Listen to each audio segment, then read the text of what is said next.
just like a salesperson has to make their customer happy, like we have to do the same. And at the end of the day, salespeople are our customer. We're sales operations.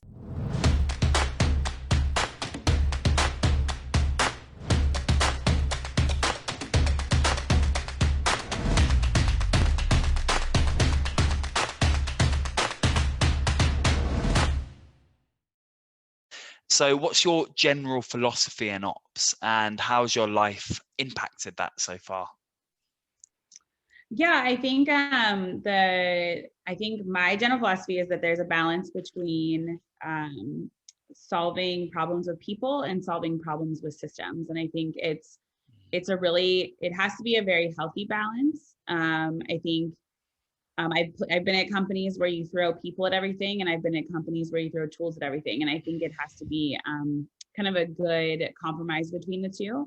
When you throw people at everything, you just become really inefficient from a budget perspective. So from an operational perspective, you want to be a cheap department, right? You don't want to be the department that spends all the money, especially if your sales deals aren't closing. We don't have full control over how sales go, right? We can certainly help and make sure that their job is seamless and streamlined, but we don't necessarily have full control over like, did the deal close? Are they hitting their quota? Like that's really kind of on the sales side.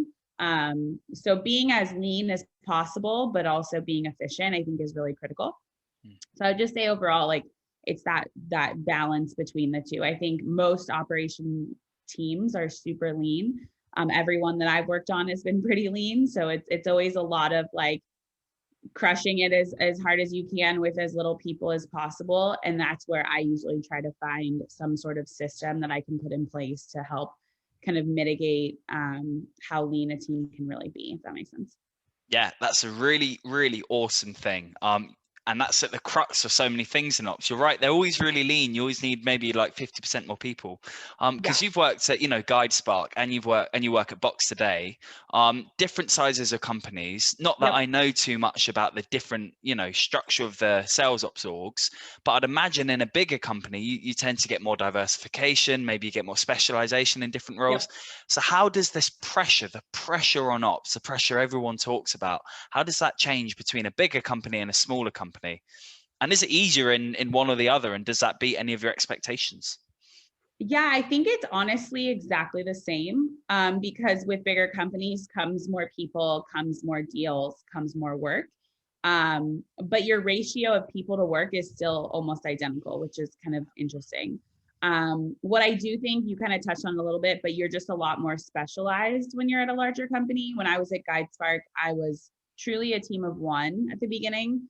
So the amount of work you're doing is really high, but you're doing it in all these like different categories. So instead of kind of focusing on one, you're doing like 7 things at the same time, which really like in some ways hinders not only your own career growth, but also your company, because you're not going to be great at everything. Like just nobody is.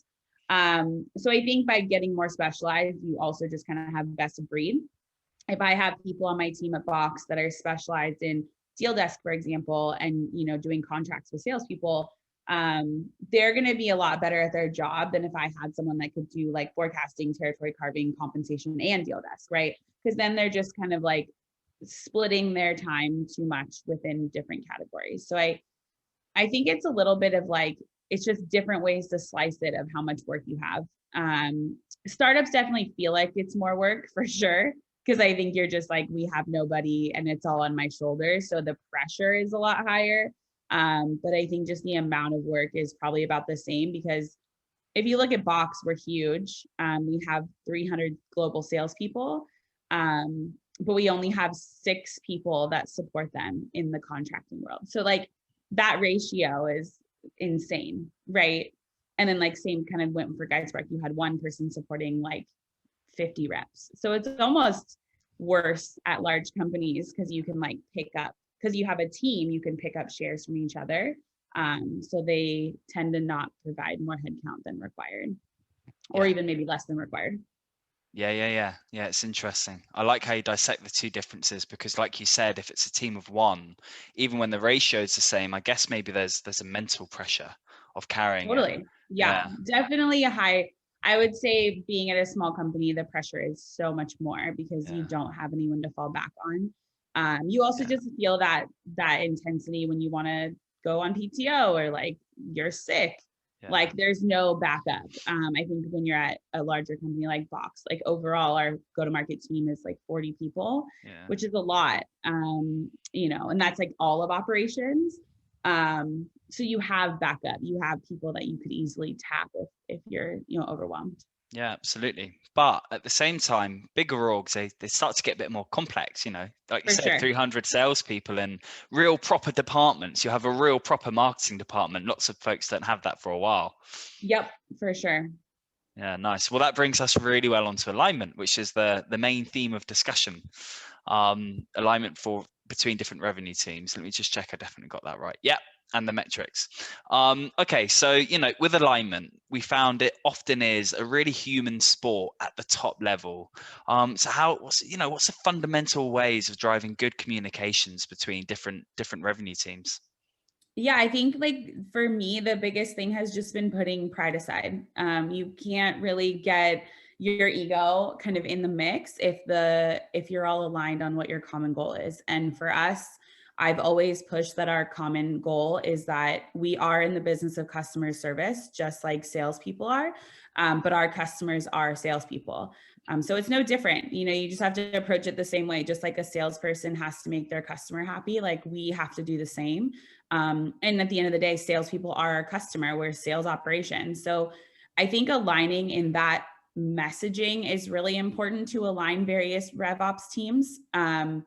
It's the balance of protecting yourself from making things too complicated or manual, and serving your customer and making sure that your customer is remaining happy. So I think what we do well is we're always really good at huddling. Like I think when we ever have some sort of maybe like a disagreement or we're just like not aligned on what we're going to message back to sales, we always try to bring a united front. I think when you have divided back office teams, it makes it super hard for sales. Sales doesn't need to know how the kind of cookies are made in the kitchen. You just kind of have to like get it done.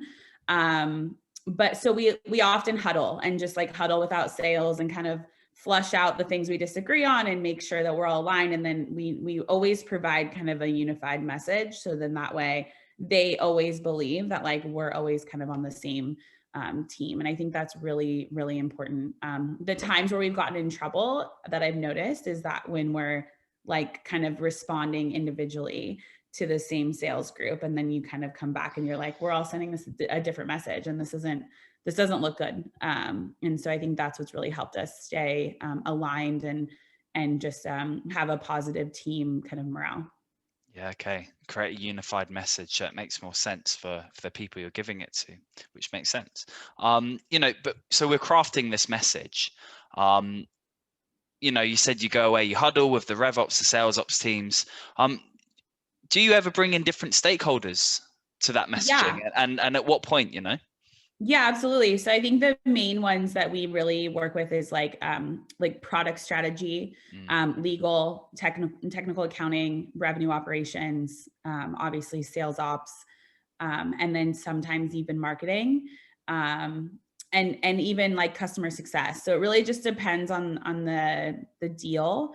But yeah, I mean, I'd say at minimum there's always 3 to 5 different teams that are being consulted, especially in like a large enterprise deal that we're working through, or just an initiative. A great kind of example at Box is I deployed a CPQ system to the whole company. And so, in your head, you would think, oh, that only affects salespeople, not that hard. But in reality, it's so much, downstream effect on different teams like legal, business analytics, customer success, the renewal organization. So it really forces you to like, you don't realize how far your reach is until you do something like that, where you have to literally get like, it feels like the whole company involved, even if it's the smallest touch into their world. Yeah, absolutely. And, people say ops is that hub, touching all Right. the different spokes going all out the organization. Yeah. just to bring in what we were talking about earlier, right? Like at a smaller company, you might be a team of one, team of two, right? But you do everything from the contracts to the forecasting to the reporting, whatever. But what's so fascinating about bigger organizations is, like we said, we specialize. When you're a team of one, you are aligned because you're aligned with yourself or like with your immediate colleague. Don't often get to talk to people about how ops teams align. Often we're thinking about how we align with the marketing. So how does the person doing the forecast, doing the reporting, align with the deal desk and understand what's going on in their world and agree on that messaging? How does it all work? Yeah, a great point. I think to touch on like the smaller company, I think that is where you get yourself in a little bit of trouble because you have just like everyone thinks the same, especially if you're a team of one. Like you don't have anyone to kind of call you out on your, on your BS, if you will. So yeah, I do think that's can be a problem, and you really have to leverage your network a lot and kind of like pull in peers through LinkedIn or just kind of like tap people outside your company to bounce ideas off of, or you will start to think that you know everything, or this is the right way to go, but in reality, like no one's there to check you. So I think that's really critical, especially with small companies. For the larger ones, I think we do a pretty good job of it, but I really do think Box could improve on how well we're aligned within our own team. We just tend to get segmented, which is kind of funny because we are all in the same organization who report to the same person. So we do get a little segmented where, forecasting kind of sits in their world. We kind of sit in ours. But what we do well is we do a good job of aligning kind of at the critical times, which I would say is like end of quarter, end of year. When like the deals really matter. Obviously they matter all the time, but it's really like that end of quarter where you're really trying to make sure you're hitting your forecasting number. You're really trying to get down to like the dollars and the cents to make sure to know like what we're actually going to close. And the way we align is a lot of kind of through spreadsheets. We also host like daily meetings the last 2 weeks of the quarter to align on like what deals are coming, what's going to push, what's going to close, what do they need help with, just to streamline that. And we bring in all the teams into these meetings, and literally every day we go through the exact same list of deals over and over and over. And that's the kind of best way to bring the deal to light to other teams. Like if it's stuck with legal or if it's stuck with RevOps, like it'll bring that to light really fast to make sure the deal is pushing through the funnel faster. But it also helps with forecasting. We kind of, deal desk gets involved to kind of put an added layer of like making sure that what they're saying is real is real. I think a lot of sales reps, they can be a little optimistic, which is good because they kind of have to be in their role. But deal desk is there to be like, you're saying it's going to close this week, but we haven't even seen a quote for it yet. So we don't really believe that. And I think that's a really crucial way that we get involved in forecasting and try to get aligned to be able to provide that extra layer of opinion to the forecast, to the forecasting team within operations. Yeah, I love you touched on that. The happy ears and the confirmation in sales is something everyone has, right? So talk to me a bit about that. How do we dig into a deal and dig into a rep to get a more empirical sense of what might be happening? Yeah, I think we try to keep it factual. Like we're not there to tell them how to do their job or, that like we don't believe what they're hearing on the phone. But I do think we try to keep it pretty factual where, if you're at a certain stage in opportunity and you haven't reached out to us yet, or you haven't put a quote in the system, it's hard to really fight that to say that that's going to close, because if it's a large company and you don't have legal documents in front of them yet, it's going to take them time to review those and redline them. So if you're going to say something's going to close in 3 days and it's not even on their desk, it's hard to really like for them to fight that that's true. So we just really try to keep it factual. One big thing that we do to really keep our forecast as clean as possible is the 15th of every month, we go through our entire opportunity kind of stages. And if anything is in like a later stage, so like in kind of a committed stage, and it doesn't have a quote, we immediately flag it to the rep and email them. And so we go through that list every half, like in the middle of the month, that, hey, if you're saying this is going to close in 14 days, then there's no reason why it should be in the stage and not have a quote. And I think a lot of times it forces them to push it, which is good because it just cleans up the forecast and, it doesn't set high expectations on something that's not going to close. And then in other times it kind of puts a fire under their butt and, gets them to create the quote and kind of move forward. So. Yeah, I love that. I feel like underneath of the great conversation we're having here is the question of the data. Right. So how do you bring in data into these conversations with your team and with reps? Yeah, I think with the team specifically, the way they're really critiqued is through data. So what we focus on, I think it's super important to have always to have like a metric for your team, right? If they don't have something to like kind of gear towards, then they're never going to be able to know if they're doing, good or bad. Right. So what ours is, it's our SLA. So it's like our service level agreement with sales. Like, how do we make sure that we are responding within an appropriate amount of time? So we've always committed to the business that we have a 4-hour SLA. If you don't receive a first response from deal desk within 4 hours, then we're not doing our job correctly. So we really tie the metrics back to that. We have some, data points in Salesforce. All our tickets are logged in Salesforce, so we know when the first response happens.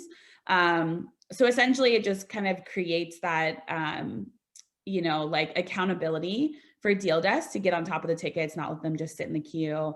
And it also gives the reps kind of a good understanding of when to expect something back. So they're not hammering you within 5 minutes of making a ticket to be like, where's your response? So we always kind of keep it within those facts of like, you have 4 hours, like just give us our time. We'll definitely get back to you.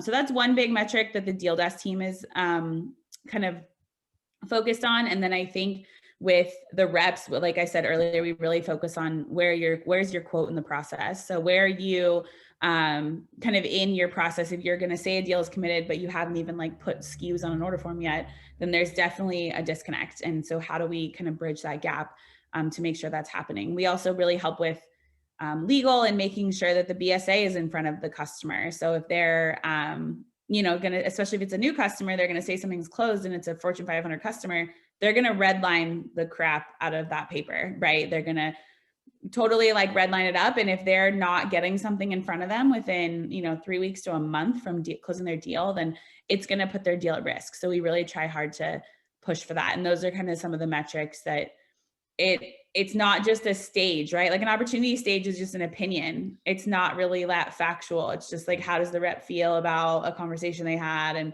whatever. But like, if they're not hitting the right parts of that stage, or if they're not getting to the, like jumping through the proper hoops for it, it can really quickly like tell you that if a deal is like real or not. Yeah, absolutely. Yeah, that's really awesome. I mean, how far do you have? Sorry, a really loud motorbike went outside of my window. How far do you have visibility into like the propensity for a deal to close based on some of these leading indicators? Like, how far are you in the stage of having like, it might be 40% less likely to close if it's been in the stage for 30 days or that kind of thing? How far does your data take you? Yeah, we definitely look at kind of time that it's been stale. If there's no update in the notes, like we're really big on putting more like notes into the opportunity, dating them so that we know like when you're actually updating things. So yeah, we definitely get into that kind of thing. And then I think we don't pay as much of attention to like the earlier stages. We just kind of let it ride, right? Because it's not really in a commit, it's in a best case or a pipeline, and it's got time to grow and get legs. But as soon as you're hitting that like almost close, it's called like finalizing closure at Box. But once you're kind of there, and if you don't have all of your ducks in a row, or have even talked about pricing or had an approval yet, that's really where we start to criticize the deal a lot more. So I think it's really critical to look at kind of like the staleness of an opportunity. When was the last time you reached out to the customer, and kind of where you're updating your notes. I think it's a big struggle though. I think operations is very focused on the details. Like we eat, sleep, and breathe Salesforce, but there are reps out there that have a really hard time kind of complying with that, and they think it's administrative, and like they don't feel like it's part of their job. And one of my favorite quotes from an old VP of sales that I reported to always used to say, like, you get paid a salary to do those things. Like, that's why you're paid a salary. If you were truly just a sales rep, you would just get paid commission, and that's fine. You don't have to do administrative work, but you're paid a salary. So like, do the administrative work, go update your forecast, go put your stuff in Salesforce. Like, and I've just always loved that. And I use it all the time when I hear like a rep complain about, I don't want to do this, or I don't know how, or whatever. There's definitely like some old school sales reps out there that are just like, I just sell. Like, that's what I do. I don't want to deal with all of that stuff. So I think it's just an important balance for operations to understand that even though we eat, sleep, and breathe Salesforce, they don't necessarily. So you kind of have to make sure you're not being too much of a nag, but at the same time, like helping them understand that the only way you're going to get your deal kind of closed and you're going to get paid quickly and it's going to happen is if you give us visibility into it. And if you don't provide that to us and you come knocking at our door on the 11th hour, there are going to be times that we're going to say no because we have other priorities in front of you. So I think just kind of appealing to that sense is really important. I love so much that you brought that up. Yeah, you're right. Like getting a data-driven culture and sales teams, so they really take this kind of stuff seriously, is a huge project. I think loads of people in ops deal with. So how do we get there? How do we make sales reps realize that the data will help them win more? Yeah, I think two things. One, it bites them in the butt one time and then they never forget that lesson, because they'll come to us at literally like 11:30 at night and we're like, we can't help you. Like we have other things in front of you. So I think that for sure can happen. But I also think it's all about appealing to their senses. Salespeople are driven by money, period. Like, you're not in sales. If you don't like money, you're not in sales, because that doesn't make any sense. Like, you're driven truly by your comp plan and how much money you're making. And I think when you appeal to those senses, then they kind of get on board pretty fast. So I think just making sure they understand that, look, like if you want to close this deal or if you want to make money on this, like you need to do X, Y, and Z. I think that's really important. I think just building relationships is really important. Like, because if they ask stuff of me and I turn around and ask stuff of them, they'll do it if we have that good mutual relationship. And so meeting them halfway, I'm pretty stern about it. When I first came to Box, the culture a lot of the time was, oh, I'll just email deal desk, or I'll just ping them on GChat or Slack or whatever. And it killed us because we didn't have metrics. So I couldn't ask for more headcount if like 90% of their requests are coming through some sort of like chat system. So I pretty much force sales reps, like, you have to log everything in Salesforce, period. If it's not in Salesforce, we don't care about it. We're not going to help you. And it did take about 6 to 8 months to like really force that.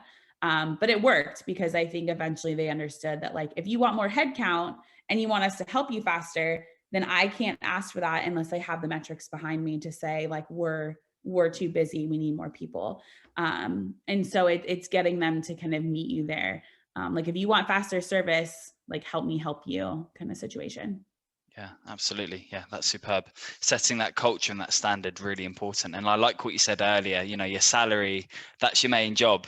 So this stuff is really important to do. Yeah, it's literally my favorite quote. Like, I use it to death when a sales rep is complaining. So yeah, nice. Okay. Slightly different question, but if you're in a room full of rev and sales ops heroes, like the best ever, what would you ask them?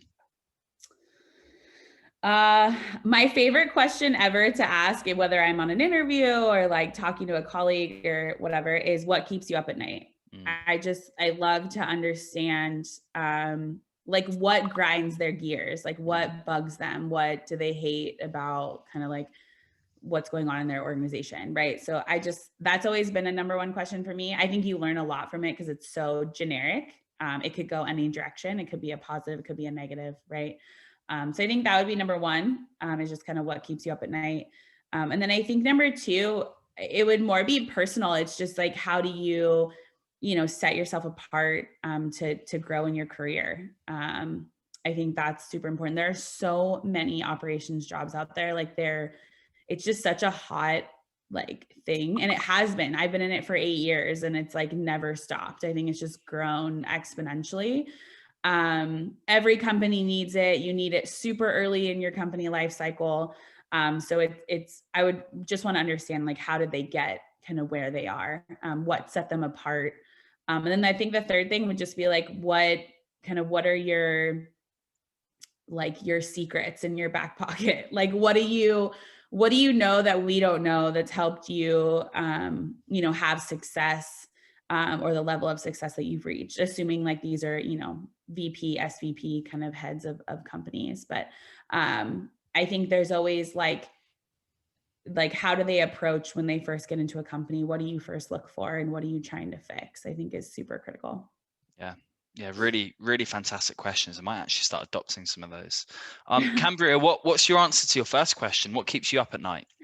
I knew that was gonna get spun on me. Yeah, What keeps me up at night? you're too slick for me, Cambria. I think I think it's just like it's hard. It's a hard question. Now I feel bad when I ask it. I think for me, it is making sure that we're always like best of breed.